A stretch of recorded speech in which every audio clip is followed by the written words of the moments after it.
Hey Lola, what's up Lola? Lola ready for her wristband. Go on pool C, Lola, pool C. They waiting on you over there. We got a new pool, by the way, y'all.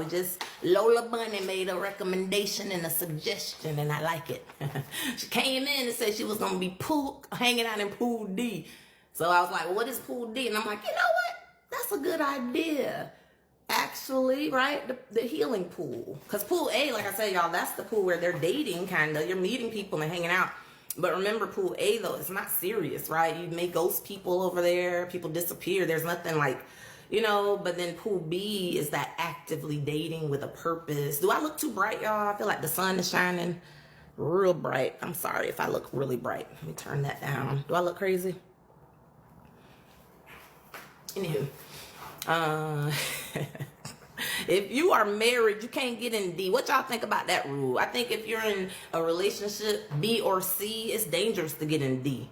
Because D, you can't do nothing over there now, roomie. You're supposed to just heal in D. I feel like D is where you're not dating. That's where I would be, because I'm not really dating. Like I've tried, like I told y'all, I get on the phone and it doesn't quite prosper.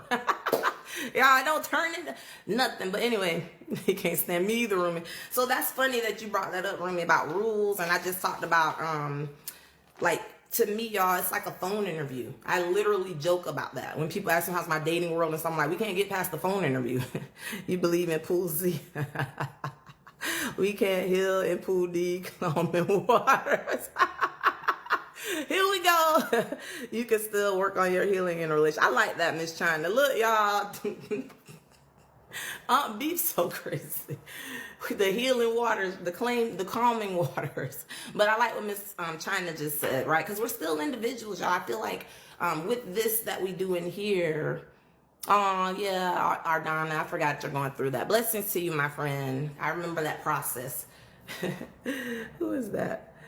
Lola's so funny. But y'all, so I wanted to talk about this, y'all. When I was just saying, with me, it's like a screen, like a phone screen almost. Like I can't get past that phone screen with a lot of people. For me, I kind of know, and I wouldn't say I'm picky, you guys. I don't think I'm picky at all. I think for me, I just have a certain set of standards now and boundaries. And it's like, if you don't meet the basics, then I'm not moving forward with forcing it or trying to figure out if there's something else I like, right? Y'all, think we waste a lot of time. And for me, I'm always like, there's too many people on this planet for me to get stuck in a situation where I'm miserable. Right, Lola?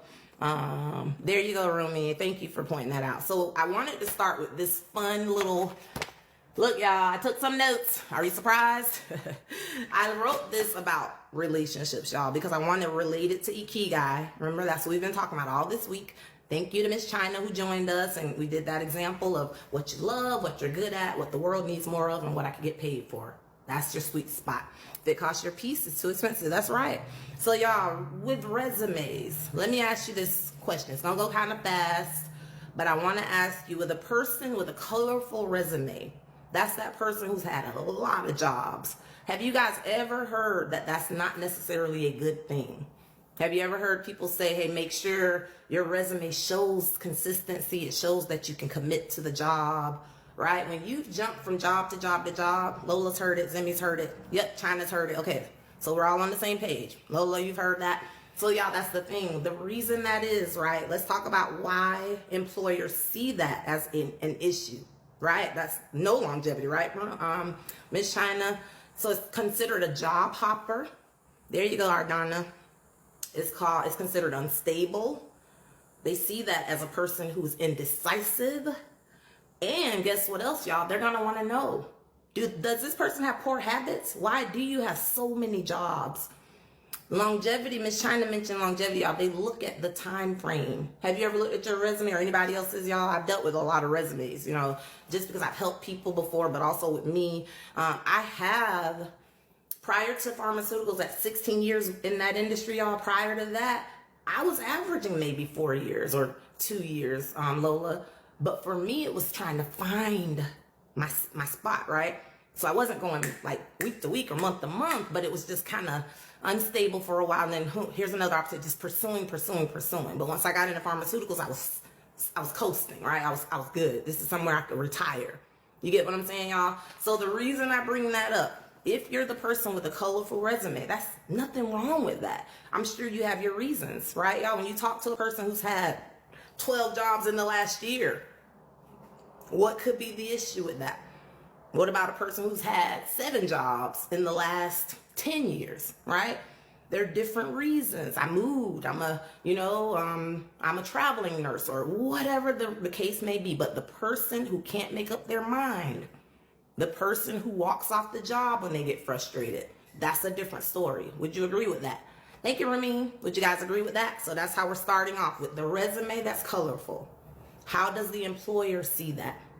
Right? They're hesitant, right? Because I'm trying to base your future off of your history, unfortunately. That's what we do in job situations, right? I need to call these references to make sure you're who you say you are. Y'all know where I'm going with this, right?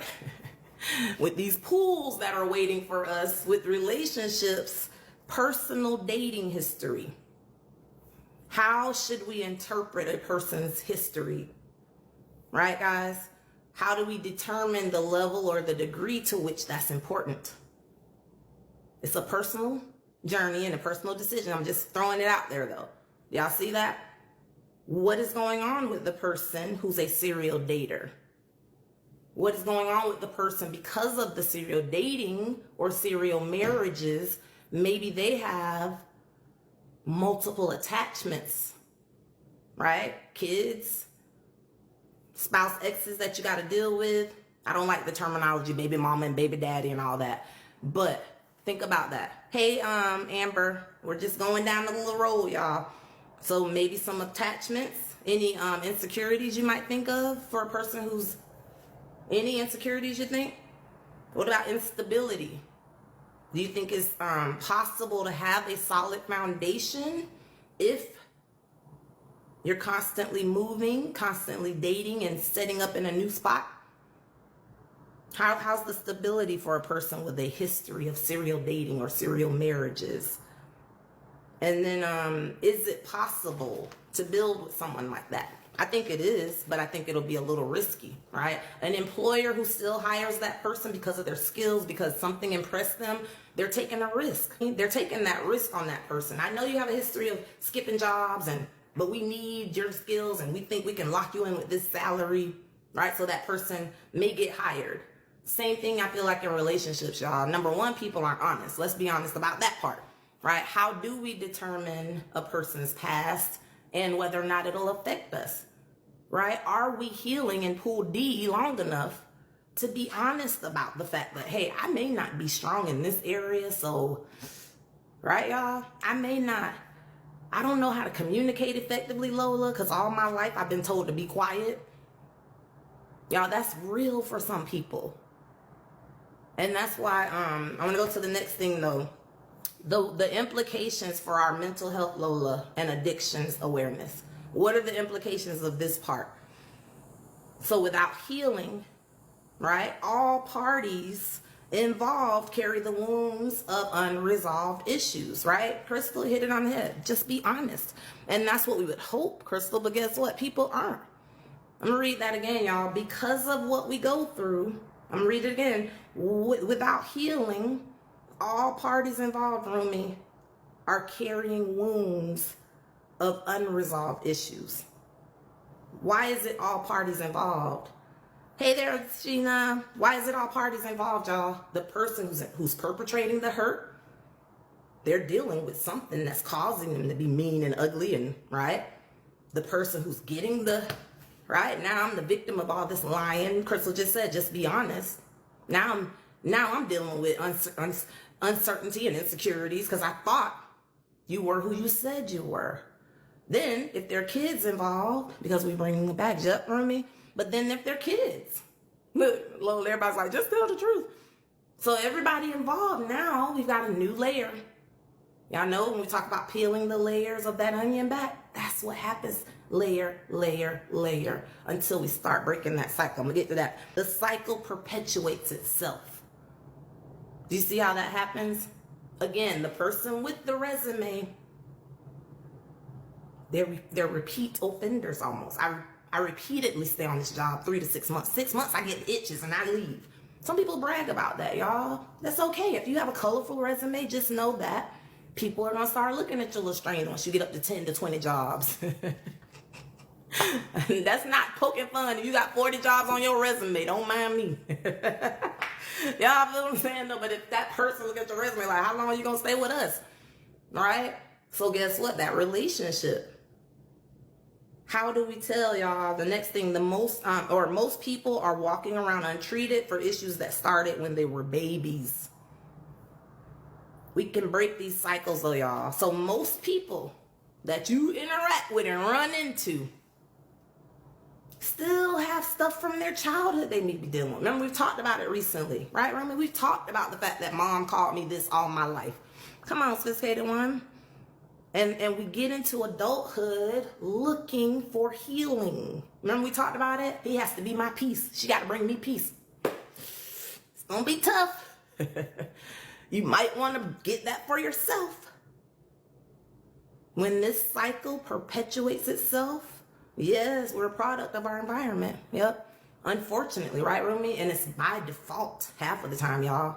My brother and I just talked about that this morning. Rumi just talked about the difference between upbringings and normalcy. Y'all know I don't like that word normal, but guess what? The reason I don't like it is because your normal is different from my normal. So why is there a word called normal? There is no norm. But collectively as a society, we'll say this is the norm, this is the norm, and this is the norm. And if you don't fall under that, you're abnormal. Thank you, Crystal. Hey, lady. Y'all get that? If you don't fall within these norm categories, you're abnormal. So if I grew up around toxicity, Taya, and people arguing, thank you, Crystal, right? If that's all I ever saw, that's all I ever saw.